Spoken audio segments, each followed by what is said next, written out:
Oh, that's actually a semi over. Buttons do 4 things. Each one. And there we go. Robin started putting all her stuff in her room. All right, so we finally got that room finished, and now we're going to move on to the basement. And we've seen this before, kind of a mess. This is the ham shack area that's a disaster. We've already started cleaning it up. We do have a leak issue here that's actually very mild when you consider all the flooding going on in Iowa and Nebraska right now. A bunch did come in, but it only filled like maybe ½ inch just in this area right here, and it was done. But we will need to fix the drainage just on the other side. The rest of the drainage on the house is very well done. But this is the basement. We've probably seen it in other videos. We did some cleanup. We got some shelves in here. So the first thing I had Chris do was there was no braces across here. So we put those in. There was a couple loose braces. There was a couple of these that were loose. So he fixed them. This was a bathroom area, very, very tiny, as you can see. And we're gonna be removing the toilet. But we got lights in here now, a bunch of good lights, so we can see. So, yep, this is the next project. We're gonna have to replace windows. There's never been any water that's ever come into this part of the house. Try to make it to a legitimate little recording type studio. Soundproof the walls, put acoustic tiles in, all that good stuff. So you'll get to see the progress of that now that Robin's room is finished. All right, so now we're getting the toilet out of here today. So Chris has got the toilet removed, and to plug it, you buy one of these guys here. And the issue is they all have got, there's different styles, but they're all gonna have this top part that gets in the way. So what we've done is we've cut the pipe down below so that this can be enough to clear and be underneath this. Then we've got to do some adjusting here because this is still a little big. So he's just trimming this, he's grinding this edge off. So eventually this should fit all the way down and sit on this little lip right here. And then we'll tighten it down to seal it, and then we'll fill this in with concrete so that it's all sealed up. So we're just using a good old $40 drill. Don't waste your time with a battery drill for this kind of work. Just get a $40 power electric drill. This is a 6 amp. But that, and then we've been using these little cutting wheels here.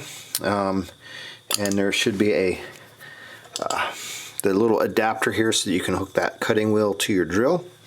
And so that allowed us to get in and just cut this edge around in here. And so like I say, we got that edge cut around, and so now he's just taking this and we're just grinding this around so that eventually this should just slide in, and then that will fit and rest on this lip here. And there's got some rocks here. Let's get this out of the way.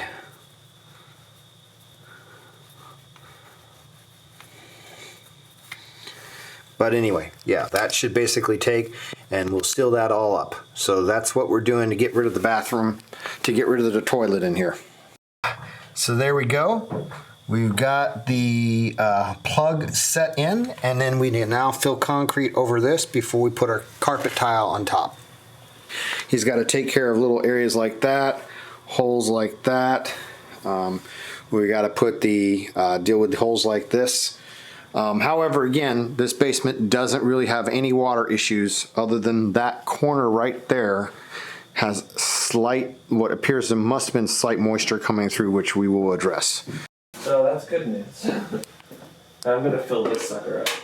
All right, so the next thing we got to work on is this drain here. This place does not have a sump pump. And whoever lived here last, they just apparently decided to not use a dustpan and sweep all the dirt into the drain. So we've got to clean out this drain and make sure that we have good drainage from here in case this does ever get water in the basement.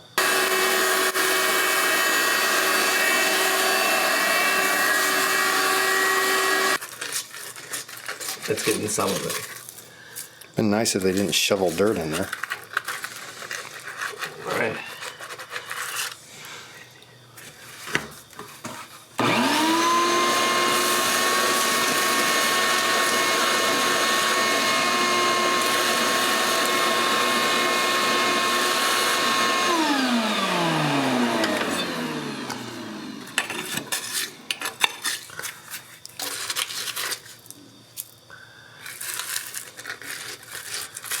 Because then I need to clean it out. Because I've got it pretty well cleaned out now.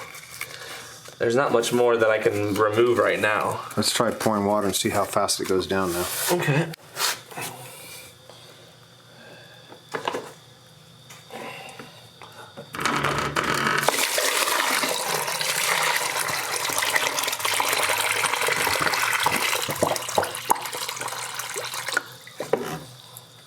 Well, that's a lot faster than it was. Mm-hmm. Like, big time, right? Yeah, it's definitely an improvement.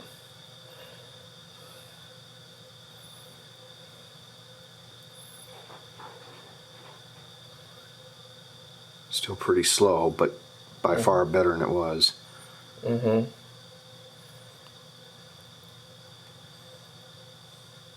All right. So let's go ahead and run the. So you think? Let's see. Oh. Yeah, it feels like. Yeah, no, there is just like a pipe now. Yeah, feels like you got it pretty clean. So I'm thinking maybe let's go ahead and bring the garden hose down here, and it's got the spray nozzle on it. Let's try spraying in here and just using that to just water to just blow any of it down the line. Okay. Should be a red Bunsen dot. There we go. Go ahead. So I'm using the hose as a rotor rooter, and it was plugged a little bit, but now I can freely run the hose right on through. Look at that. You saw how hard, now that's where the trap is, or whatever it is, the bend, trap, whatever. Wherever it can't go any further. But, I mean, we were running water in it. Let's see if it can back up. Let's see if it keeps going or if it backs up to here. If it doesn't back up with that amount of water going out, I think we got it, don't you? I think so. Oh, that's awesome. So in theory, let's see what happens. Let's see.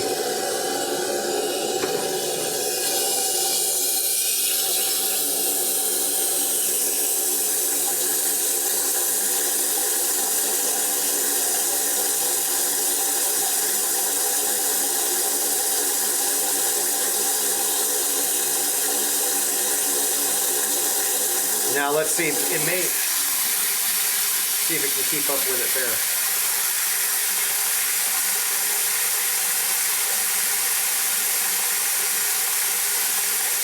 Wow, I think we've got it, Chris. I agree.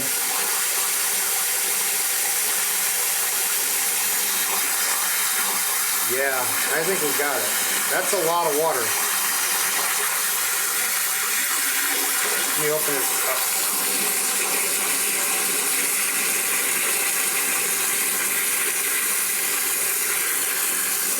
That's like, yeah,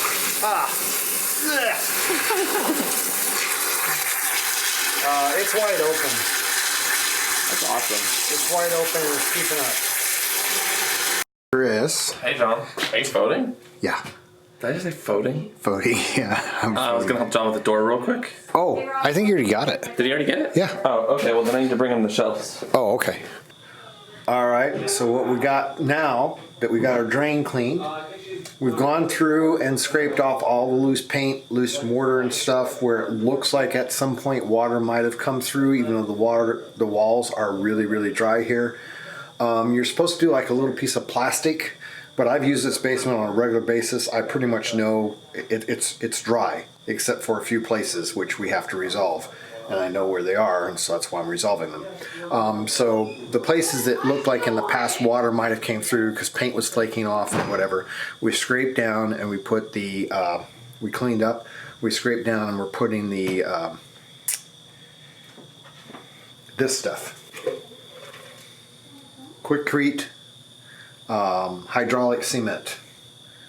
And so here we go. So there was an area here that had some cracks in it. Not necessarily any leaks, but there was some cracks, maybe from shifting. We went ahead and filled it. The only place that ever showed a sign of moisture coming in on this side, and like I say, we'll still have to address the other side, is this corner. So he cleaned it up. There was what appeared to be a little bit of maybe black mold. We cleaned that up really, really good. There was a hole right here in the brick, and we're filling it. We're going to go all the way up to about here.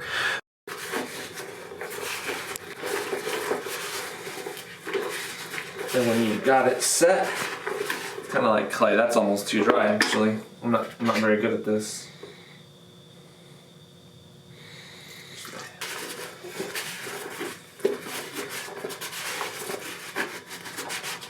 Alright, that's about the closest I'm gonna get. It's like muddy clay. Alright. And then it has consistency. That was one of the spots we wanted to do. Well, we can just keep going down in that corner. I'll go right here in the corner. It kind of breaks off as you put it on too. That's just gonna happen. That probably is an indication that I actually have it a little dry on the dry side. That it's kind of flaking off and falling on the ground. So, but I'm not perfect at the mixture part. Maybe we should put a little more water, you think? We want to make sure it's stiff. It's too late now. I have seconds to put this on the wall. Oh. It literally gets I get 2 minutes from the time that I started mixing it to the time it's on the wall, and it's you can't use it anymore. It's seriously, your window of application is incredibly small. In fact, I'm quickly running out of time. So it adheres pretty quickly. Oh yeah, I mean, we're talking seconds. So then you do like multiple coats then until you spread it out? Yeah, you're supposed to put on multiple coats. Oops. Dang it. This is extra flaky. Alright, well, there goes that batch. It's probably the worst batch yet because I got a camera on me. Sorry, we'll try again. Say, that was probably my worst application yet for the record. They weren't all that bad.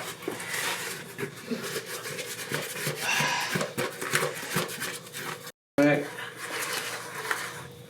This is probably a little on the watery side, but I need to put not that much in. I think that's a mistake I made last time. I put too much in, and then I balanced it too far the other direction.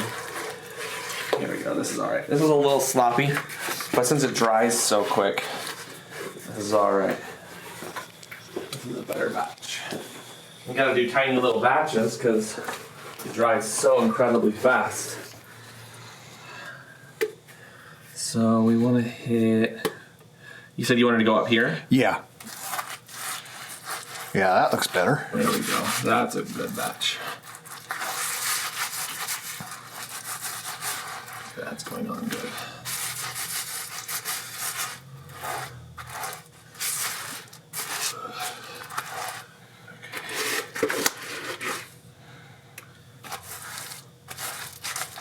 Yeah, that's a good batch.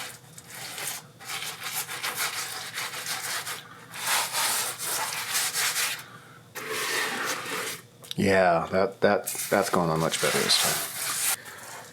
So just a reminder with any of our videos, keep in mind we are not professionals. The main point of our video is to show you what pitfalls you may be up against when you go to try to figure out how to do this on your own. Because the problems that we run into are probably going to be the same things that you run into, and it's all great and fun to watch a professional show you on a YouTube video how to do it, but that doesn't help you really see how hard or difficult an undertaking may be and whether or not you want to take it when you're watching a professional do it. So like again, our videos aren't here really to teach you. We're just showing you the pitfalls that we're running into as we do this work and try to figure out for my home here. And so just keep that in mind. These aren't tutorial videos.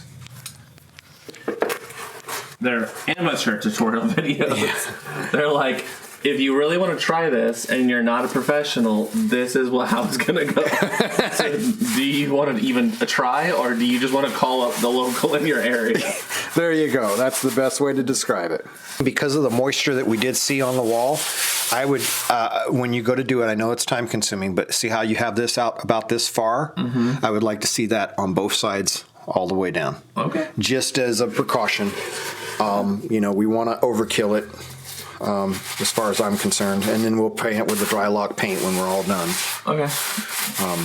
And again, we're still going to fix So the batches don't go very far. We basically just covered up here and a little bit more down here. Right. And that was with, if I make a batch any bigger than that, it'll start drying out on me.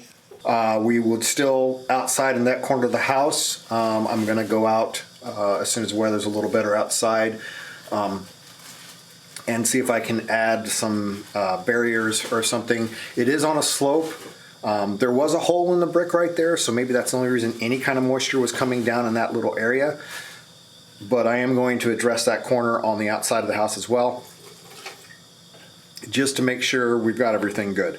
But that's what we're doing here on the inside of the house. And like I say, we've got this whole other wall in here, which is a whole nother story, which needs major addressing of leaky tissues on the outside of the house. And that's this wall in here. And as you can see, it's got lots of issues.